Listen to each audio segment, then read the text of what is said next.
बिस्मिल्लाहिर्रहमानिर्रहीम। अस्सलाम वालेकुम नाज़रीन, स्पेशल रिपोर्ट का आज का शुमारा लेकर मैं आपका मेज़बान आपकी खदमत में हाजिर। नाज़रीन, स्पेशल रिपोर्ट में सबसे पहले बात करेंगे रियासती इंतज़ामिया का एक और फैसला मुलाजमों के हवाले से। जो मुलाजिम जिन्होंने 22 साल की सर्विस की होगी या 48 साल जिनकी उम्र होगी और जिनका जो कारकर्दगी जिनकी काफ़ी कमज़ोर रही होगी, गैर मौसर रही होगी, उनके खिलाफ अब सरकार जो है शिकंजा कस रही है। और बाज़ाब्ता तौर पर चीफ सेक्रेटरी अरुण कुमार मेहता ने 15 जुलाई को सर्कुलर जारी किया है। महकमों के इंतज़ामी जो सेक्रेटरी है उनको कहा गया है कि मुलाजमीन की कारकर्दगी के हवाले से जायज़ा लेने के अमल में अब तेज़ी लाई जाए। इस हवाले से सरकार के इस फैसले के हवाले से कहीं ना कहीं मुलाजिम जो अंजुमन हैं वो सरकार के इस फैसले के खिलाफ नाराज़ दिखाई दे रही है। उनका ये कहना है कि एक मुलाजिम को अपनी नौकरी हासिल करने के लिए कई मरहलों से गुजरना पड़ता है और सरकार एकदम से इस तरह के फैसले नहीं ले सकती है। बराह रास्त हम बात करेंगे एम्प्लॉयज़ जॉइंट एक्शन कमेटी के प्रेसिडेंट जो है रफ़ीक अहमद रहतर हमारे साथ बराह रास्त जुड़े हैं। इनसे जानना चाहेंगे सरकार के इस फैसले के हवाले से और आइंदा क्या कुछ लाहे अमल रहेगा मुलाजिम अंजुमनों का। रफ़ीक साहब, खैर मकदम है आपका मेरे प्रोग्राम में। जिस तरह सरकार का ये फैसला कि कारकर्दगी की बुनियादों पे अब जो मुलाजिम हैं उनको जांचा जाएगा, परखा जाएगा और जिनकी कारकर्दगी जो है वो गैर मौसर रही है उनको अब बाहर का दरवाज़ा दिखाया जाएगा, तो आप इस फैसले को किस तरह देख रहे हैं? सोचना काट रहे हैं जो आज फिर आप पब्लिक डोमेन में है, आपने भी देखा होगा। एक्चुअली ये ऑर्डर दिसंबर और जनवरी में एक ऑर्डर सर्कुलर आया था गवर्नमेंट की तरफ से, जिसमें कहा गया था कि जो SRO जो आर्टिकल 226 था उसको अमेंड करके 314 पर आ गया था, जिसकी रूह से हर मुलाजिम की जिसने 22 साल की सर्विस दी होगी और 48 साल की उसकी उम्र है तो उनको बरतरफ करने का सरकार ने फैसला किया था। हमने उसके खिलाफ प्रोटेस्ट भी किया था जम्मू में, अगर आपको याद होगा। वहां पर हमने एक प्रेस कॉन्फ्रेंस भी की थी और हमने जम्मू कश्मीर की जितनी भी प्रोमिनेंट ट्रेड यूनियंस है हमने एक यूनाइटेड प्लेटफॉर्म बनाया है जम्मू कश्मीर में। तो हमने बड़ा एहतजाज किया था जम्मू में और कुछ देर तक ये प्रोसेस रुका था। अब जो नया ऑर्डर आया है उसको फिर से एडमिनिस्ट्रेटिव सेक्रेटरीज को यह ऑर्डर भेजा गया है कि आप इनकी जो मुलाजमीन है उनकी परफॉर्मेंस रिपोर्ट, आप हमारा कंसर्न तो नंबर एक यह है कि आप जो परफॉर्मेंस देखना चाहते हैं मुलाजिम की उसके लिए क्राइटेरिया क्या है, आपके पास स्केल क्या है, को किस स्केल से मेजरमेंट करना चाहते हैं आप कि उसकी परफॉर्मेंस अच्छी रही है बुरी रही है। नंबर एक ये। नंबर दो ये कि आप मुलाजिम को, मैंने पहले भी कहा है कि आप मुलाजिम को आपने जो इमीडिएट ऑफिसर है उसका ड्राइंग डिस्बर्सिंग उसके रहम कर पर छोड़ा है। कभी आपने सलाम नहीं की होगी अपनी इमीडिएट बॉस को या कभी उसके साथ अनबन रही होगी ऑफिस में। तो अगर इस बुनियाद के पर आप किसी मुलाजिम की ये परफॉर्मेंस देखना चाहते हैं तो फिर खुदा ही हाफिज है।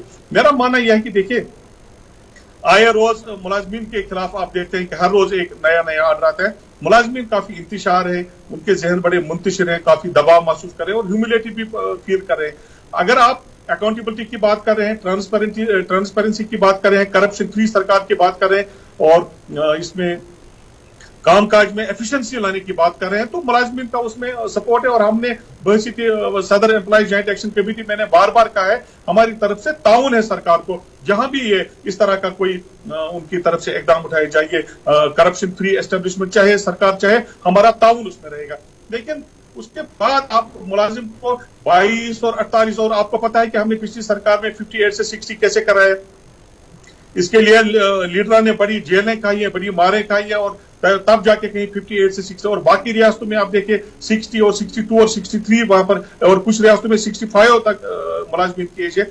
लेकिन यहाँ पर अब रोजगार तो आप दे नहीं पा रहे हैं। यहाँ अब जिन लोगों के पास रोजगार है आप उनसे भी रोजगार छीनना चाहते हैं।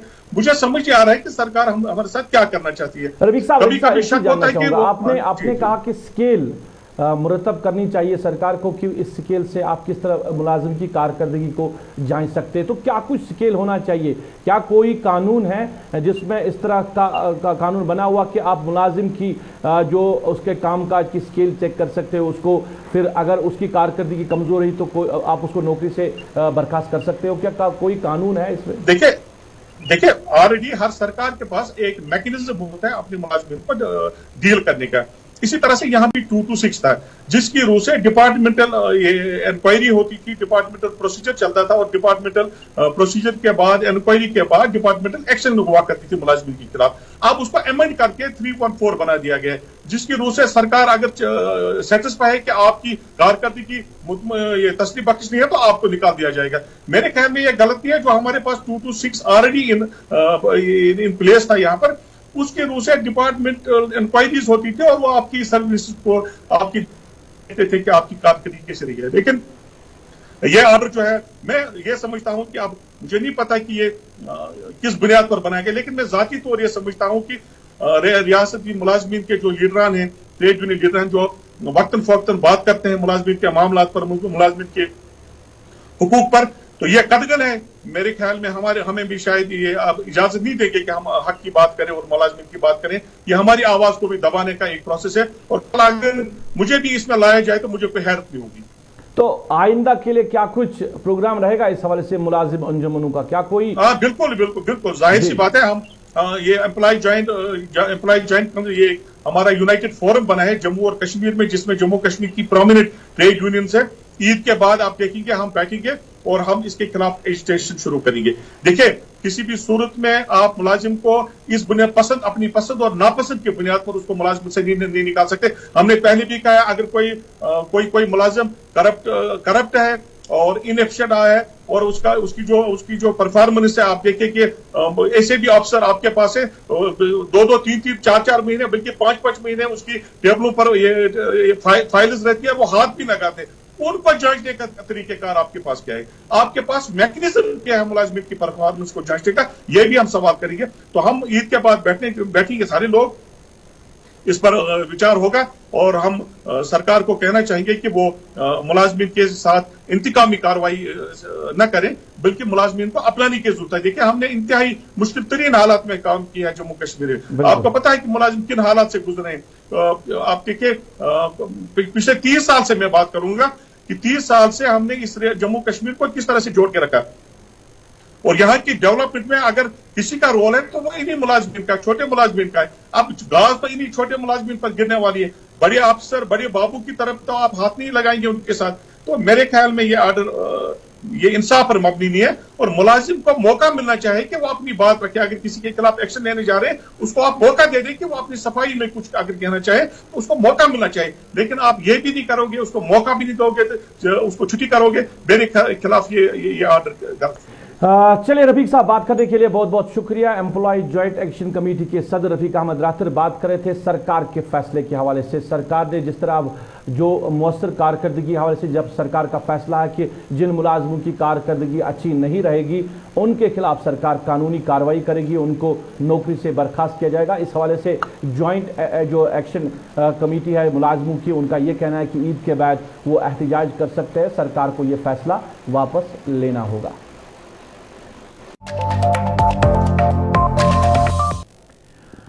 नाज़रीन, आप स्पेशल रिपोर्ट देख रहे हैं। स्पेशल रिपोर्ट में बात करेंगे जम्मू कश्मीर बैंक के हवाले से, क्योंकि जम्मू कश्मीर बैंक को हम अपना असासा मान रहे हैं। इस बैंक के हवाले से हमारी बहुत सी वाबस्तगियाँ रखी है हम लोगों ने, जम्मू कश्मीर की आवाम ने इस बैंक के साथ। मगर इस बैंक के ज़रिए आवाम को क्या कुछ मिल रहा है, आवाम के साथ क्या कुछ हो रहा है, इस पर आज हम इस स्पेशल रिपोर्ट में बात करेंगे और एक शख्स को आपके सामने लाएंगे जिसको कहीं ना कहीं बैंक की वजह से बहुत सारी मुश्किलात का सामना करना पड़ रहा है। जम्मू से इनका ताल्लुक़ है, महकमे तालीम में मुलाजिम है असरार अहमद ख़ान। इनका ये कहना है कि उन्होंने क्रेडिट कार्ड के लिए अप्लाई नहीं किया, मगर जम्मू कश्मीर बैंक ने जो क्रेडिट कार्ड का बैलेंस इनके लिए दिखाया है वो होश उड़ा देने वाला है।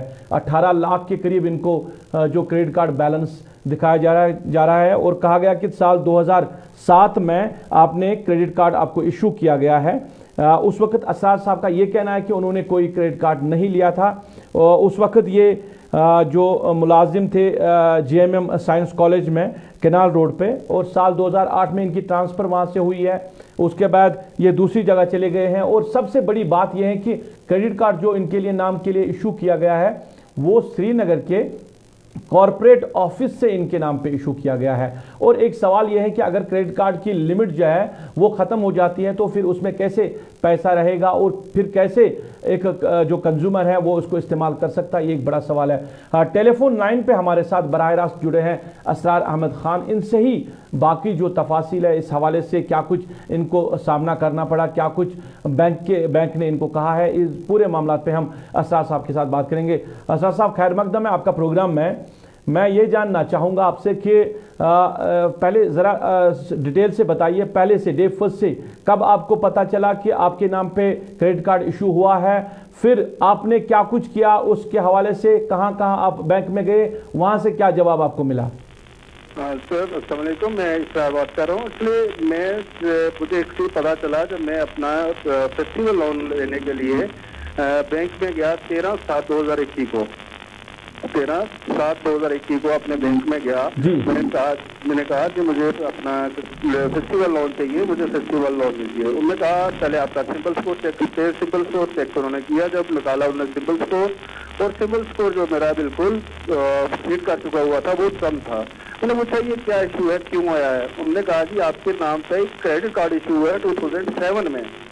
मैं शॉक्ड हो गया, मैं शॉक जैसे हुआ तो वहाँ गिर पड़ा। मैं 2-3 दिन हॉस्पिटल रहा। हॉस्पिटल पढ़ने के बाद मैं फिर गया जहाँ उन्होंने कहा कि आपका लिंक केनार रोड से कोई कार्ड इशू है। केनार रोड में गया मैं, तो वहाँ पता किया तो उन्होंने कहा यहाँ से भी इशू नहीं हुआ लेकिन शो जरूर कर रहा है। उन्होंने कहा पहले डिटेल इसकी निकालिए। जब उन्होंने डिटेल निकाली तो वहाँ पे ओपनिंग अकाउंट शो कर रहा है 20,000 और लिमिट मुझे बता रहा है 30,000, कैश लिमिट 6,000 बता रहा है, जबकि तब 2007 में मेरी सैलरी 4,500 से लेकर 5,000 तक थी। और मुझे जो बताया जा रहा है कि आज की डेट में 6/7/2021 में आपकी आउटस्टैंडिंग 16,82,687 है। फिर मैंने कस्टमर 13/7/2021 को फिर मैं कस्टमर केयर कॉल कर रहा हूँ। कस्टमर केयर बता रहा है मुझे कि आपका आउटस्टैंडिंग 17,75,555 रुपए है। मैं फिर शामिल हो गया कि 7 दिनों में इतना बड़ा इंटरेस्ट जो 92,868 7 दिन में इतना बड़ा इंटरेस्ट कैसे हो सकता है? असर साहब मुझे बताइए कि आपको ये बताया गया है कि आपका जो क्रेडिट कार्ड है वो श्रीनगर के कॉर्पोरेट ऑफिस से आपको इशू किया गया है। क्या आप कभी यहाँ आपकी पोस्टिंग हुई है, आप श्रीनगर में कभी रहे हैं, यहाँ पे आपने ड्यूटी दी है, यहाँ पे कभी आपने अप्लाई किया है क्रेडिट कार्ड के हवाले से? बिल्कुल कभी नहीं सर, कभी नहीं। मैं श्रीनगर गया, कभी कहीं नहीं गया मैं। फिर मैंने उन्हीं से पूछा कि सर ठीक है मैडम, जो भी बैंक मैनेजर केनाल रोड पे थे, मैंने कहा अगर आपने इशू किया है मेरे कुछ आईडी प्रूफ होगा, पैन कार्ड होगा, identity card, address proof, salary slip, अगर गवर्नमेंट एम्प्लॉय हूँ कुछ तो होगा आपका। फिर उस टाइम आप एक ऑफलाइन एक जो होता था, मैं खुद जाऊंगा, कस्टमर जाएगा बैंक में वो सिग्नेचर करेगा तभी उसको क्रेडिट कार्ड मिलेगा। वो सिग्नेचर बताइए कहाँ से आपने किसको इशू किया, वो मेरा सिग्नेचर बताएं। वो कहते हैं यहाँ से इशू तो हुआ नहीं, ये कॉर्पोरेट ऑफिस से इशू हुआ है, आप यहाँ से जाएं और जोनल ऑफिस में पता करें। जोनल ऑफिस में गया, जोनल ऑफिस वालों ने बोला कि हाँ ठीक है, जम्मू ब्रांच से किसी से नहीं इशू हुआ है, ये कॉर्पोरेट ऑफिस से इशू हुआ है, आप जो है सेंटर ऑफिस जो हमारा श्रीनगर है वहाँ से कांटेक्ट कीजिए, उनको मेल कीजिए। मैं उनको 15 तारीख को मेल कर रहा हूँ, तो 15 तारीख से लेकर आज तक मेरे कोई प्रॉब्लम का हल नहीं हुआ। आप मुझे ये बताएं सर कि आज मैं लोन लेने नहीं अगर जाता तो मुझे ये इशू मालूम नहीं पड़ता कि ये इशू हुआ है मेरे साथ। क्या पता ये कब से कहाँ तक चलता रहता है, कहाँ तक जाता है ये। अब ये गरीब आवाम जो है, अब मुझे पता चला इस इशू में कि क्रेडिट स्कोर निकाला तभी पता चला, सिंपल स्कोर निकाला तभी पता चला, नहीं जाता नहीं पता चलता तो यानी लाखों रुपए और मेरे पे बनते रहते, क्रेडिट कार्ड को यूज करता रहता, क्या होता रहता। अब अचंभे की बात ये है, परेशानी की बात ये है सर कि अगर मेरी उस टाइम सैलरी जो है 4,500 और 5,000 तक के करीब थी तो उन्होंने 30,000 30,000 रुपये लिमिट कैसे दे दी?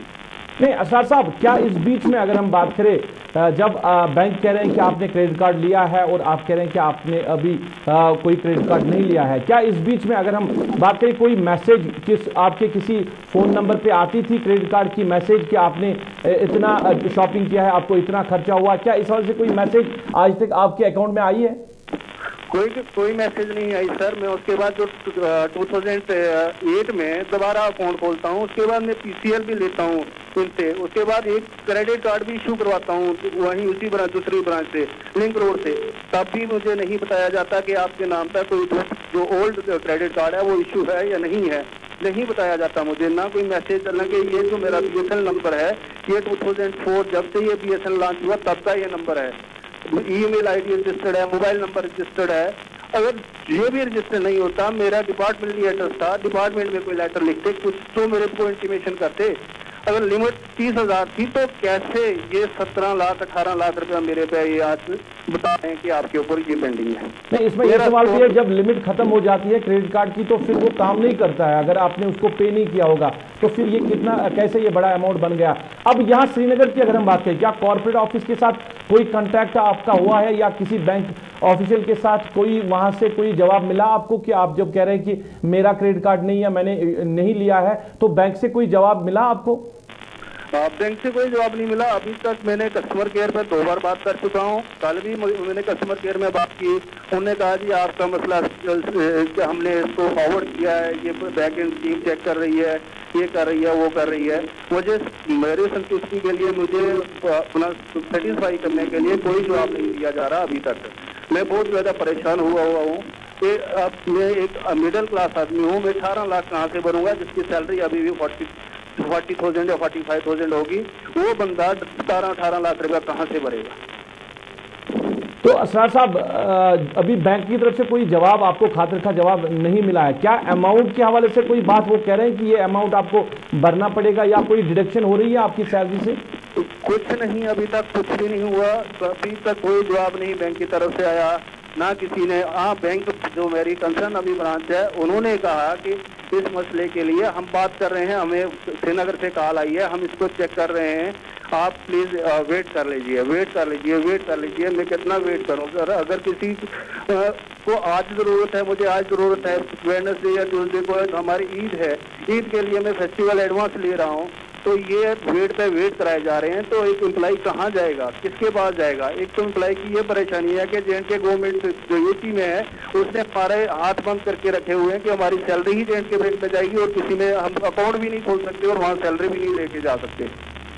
चलिए असरार साहब, बात करने के लिए बहुत बहुत शुक्रिया, आपका कीमती वक्त देने के लिए। नाज़रीन, अब इसको क्या कहेंगे आप?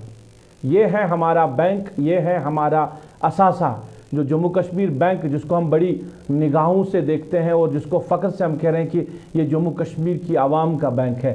एक मुलाजिम जो दर्जे चहरम का मुलाजिम है वो कह रहा है कि क्रेडिट कार्ड उसने नहीं लिया है और जो बैलेंस अब दिखा रहा है बैंक वो 18 लाख के करीब है। और इसमें एक जो नॉर्म है क्रेडिट कार्ड का, अगर जम्मू कश्मीर बैंक की हम बात करें, जो आपकी क्रेडिट लिमिट होगी जब वो ख़त्म होगी और आपने रिटर्न वापस नहीं किया होगा तो आपके अकाउंट से डिडक्ट किया जाएगा और आपका जो क्रेडिट कार्ड है वो काम नहीं करेगा। तो एक शख्स का क्रेडिट कार्ड कैसे चला फिर जब तक कि उसने 18 लाख रुपया क्रेडिट कार्ड से खर्च किया? कहीं ना कहीं इसमें कोई जो है बड़ी बात सामने आ सकती है, दाल में कुछ काला हो सकता है। बैंक की गफलत की वजह से इस बेचारे गरीब पर, इस मुलाजिम पर क्या बीती होगी, शायद इसका अंदाज़ा उन बैंक के ज़िम्मेदारान को नहीं होगा, अफसरान को नहीं होगा, जो कुर्सियों पर बैठ के इस तरह के फैसले देते हैं कि जनाब आपने इस तरह बैंक से जो है क्रेडिट कार्ड लिया है और आपका इतना बड़ा अमाउंट बन गया है। और बड़ी बात यह है कि श्रीनगर ये शख्स आया नहीं है और श्रीनगर के कॉर्पोरेट ऑफिस से इसके नाम पे जो क्रेडिट कार्ड है वो इशू किया गया है। सवाल है यहाँ की सरकार के लिए, एडमिनिस्ट्रेशन के लिए और खासकर बैंक के जिम्मेदारान के लिए कि वो इस असरार अहमद खान को क्या जवाब देंगे। क्या वाकई में असरार अहमद खान जो है उसने जो क्रेडिट कार्ड लिया है और 18 लाख रुपया जो है वो उस क्रेडिट कार्ड से खर्च किया है? नाज़रीन, आप स्पेशल रिपोर्ट देख रहे हैं। स्पेशल रिपोर्ट में बात करेंगे, सरकार ने हालिया दिनों में फैसला लिया था दरबार मूव के हवाले से। जहां दरबार मूव जम्मू जाता था विंटर्स में और गर्मियों के मौसम में कश्मीर में रहता था, अब इंतज़ामिया ने फैसला लिया कि अब दरबार मूव नहीं होगा, उसको मनसूख किया जाएगा। और इस हवाले से कहीं ना कहीं जम्मू के आवाम को मुश्किलात हो रही है। और आज बाज़ार तौर पर जो ट्रेडर्स हैं जम्मू के, जो मुख्तलिफ कारोबार से ताल्लुक़ रखते हैं, उन्होंने सरकार के इस फैसले के खिलाफ गम गुस्से का इजहार किया और एहतजाज किया। उनका ये कहना है कि अगर सरकार ये फैसला जल्द से जल्द वापस नहीं लेगी तो जम्मू में बंद का ऐलान कर दिया जाएगा, क्योंकि सरकार के इस फैसले से जम्मू के ताजिर को बहुत ज़्यादा नुकसान उठाना पड़ेगा। चाहे ट्रांसपोर्टर की बात करें या बाकी कारोबारियों की बात करें, जम्मू की आवाम को मुश्किलात होगी। सरकार इस फैसले को जल्द से जल्द वापस ले, वरना जम्मू बंद का ऐलान किया जाएगा। आप देखिए, सुनिए क्या कह रहे हैं जो लीडर्स आज इस एहतजाज में बैठे थे। व्यापारियों ने और ट्रांसपोर्टर्स ने ऐलान कर दिया है कि अगर सरकार ने अपना गलत फैसला जो हम पे थोपा हुआ है दरबार मूव रोकने का, उसे बंद शुरू नहीं किया तो जम्मू बंद का आह्वान हमारे व्यापारी, ट्रांसपोर्टर्स और जम्मू के लोग कर देंगे। और इसके साथ साथ हमारा यह भी कहना है कि ये जो हमारे सारे कपड़ा व्यापारी, रेडीमेड के, मॉल्स के, रेस्टोरेंट्स के, सोने के व्यापारी जितने भी हैं, उन्होंने चेतावनी दे दी है कि सरकार को तो फायदा होता था, जीएसटी का फायदा होता था जब लाखों करोड़ रुपए का बिजनेस होता था, लेकिन सरकार अपना भी नुकसान करा रही है। और 200 साल पुरानी रियासत का हमारा जो 150 साल पुराना भाईचारा था आपसे दरबार मूव का, उसको रोक करके वो भी खत्म कर रही है। यानी कि व्यापार, ट्रांसपोर्ट, टूरिज्म सब जम्मू का खत्म हो जाएगा। और सभी घबराए हुए हैं कि हमारे आने वाली जनरेशन जो है, वो हमारे आने वाली पीढ़ियां जो है वो भुखमरी का शिकार नहीं हो जाए। इसलिए हमने ऐलान किया है कि ये आंदोलन, ये हड़तालें, ये धरने प्रदर्शन तब तक जारी रहेंगे जब तक कि दरबार मूव फिर से शुरू नहीं हो जाता। नाज़रीन, आप स्पेशल रिपोर्ट देख रहे हैं। स्पेशल रिपोर्ट में बात करेंगे, सरकार ने फैसला लिया था रिंग रोड बनाने का, उसके लिए ज़मीन जो है लोगों से ली गई थी और उनको मुआवजा देने की बात भी कही गई थी। बाज़ाब्ता तौर पर सरकार ने एक मैकेनिज्म के तहत रेट जो है वो मुकर्रर किया, मगर कई इलाकों से लोग इस हवाले से शिकायतें करते रहते हैं। या तो लोगों ने पैसा अभी नहीं लिया, जो उनको मुआवजा देना था वो नहीं मिला है, या उस रेट के हवाले से वो सेटिस्फाई नहीं है जो सरकार ने नरकनामे उस ज़मीन के लिए मुकर्रर किए हैं। गरिंद बडगाम के लोगों ने भी आज एहतजाज किया सरकार के फैसले के हवाले से कि रिंग रोड के हवाले से जो सरकार ने रेट्स मुकर्रर की है वो काफ़ी उनको कम मिली है। और मामला अगर अब ज़ेर अदालत है तो ज़ेर अदालत मामला होने के बावजूद भी सरकार ने, एडमिनिस्ट्रेशन ने रिंग रोड के लिए काम लगाया। जो उनकी दांग की फसल थी उसको ख़त्म किया गया। लोगों ने एहतजाज करते हुए सरकार से कहा है कि जो रेट्स मुकर्रर की गई है वो रेट्स काफ़ी कम है। जब तक अदालत उज़्मा से कोई फैसला नहीं आएगा तब तक रिंग रोड पे काम शुरू नहीं किया जाए।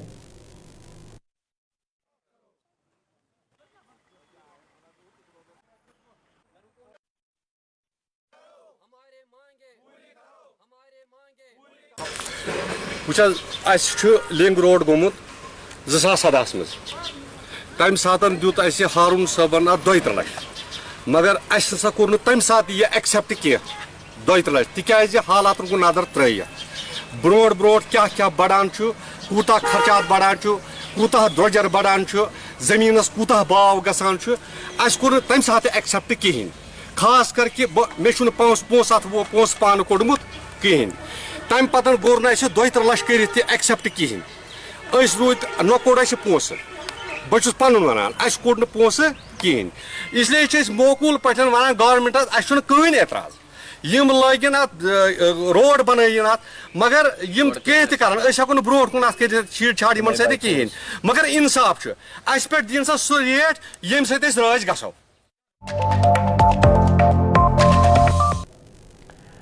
अब जरा बात तामीर व तरक्की करें। जो लोग तामीर व तरक्की में सरकार का हाथ बढ़ाते हैं, सरकार के प्रोजेक्ट्स को लोगों तक पहुंचाते हैं, उनको मुकम्मल करते हैं, वही लोग परेशान हैं, यानी ठेकेदारान जो सरकार का काम है उस काम को कंप्लीट करते हैं, उसको लोगों तक पहुंचाते हैं, मगर जो पैसा सरकार को वागुजार करना चाहिए था वो नहीं मिल रहा ठेकेदारान को। उनकी फैमिली भी मुतासिर हुई है और जिन लोगों से उन्होंने कर्जा लिया है वो भी परेशान है। खान साहब बडगाम में भी यही सूरत हाल है। पीएचई में जो ठेकेदारान काम कर रहे हैं उनका इल्ज़ाम है कि कई सालों से उनके जो पैसे हैं वो सरकार के सामने पड़े हैं जो उन्होंने काम किए हैं, जो कॉन्ट्रैक्ट्स उन्होंने मुकम्मल किए हैं, उनका जो मुआवजा सरकार को देना था वो नहीं मिला है उनको, और जिसकी वजह से वो काफ़ी परेशान है। उन्होंने इल्ज़ाम लगाया कि जो भी अफसरान हैं उन्होंने आज तक उनको वादा दिया है कि काम का पैसा ज़रूर मिलेगा। अफसरान तब्दील भी हुए, वो अपनी नौकरियों से सबकदोश भी हुए, मगर उनके पैसे आज तक वागुजार नहीं हुए। उन्होंने सरकार से गुजारिश की है कि उनको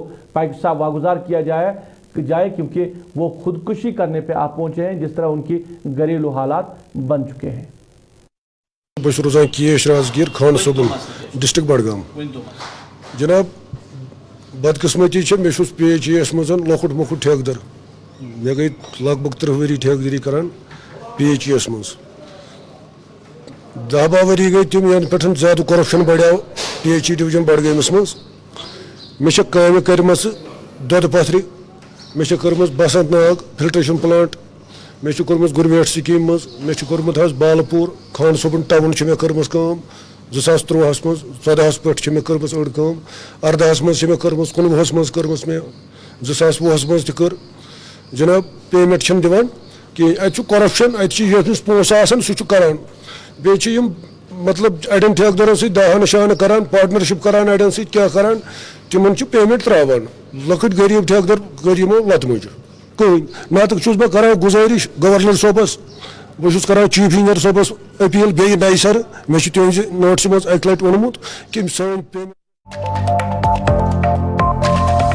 चलिए नाज़रीन, ये था आज का स्पेशल रिपोर्ट। आज की स्पेशल रिपोर्ट से अपने मेज़बान को अपनी पूरी टीम के साथ दीजिए इजाज़त, इस वादे के साथ कल फिर होगी मुलाकात अगर ज़िंदगी रही। आप अपना ख्याल रखें, हमें अपनी नेक दुआओं में याद रखें।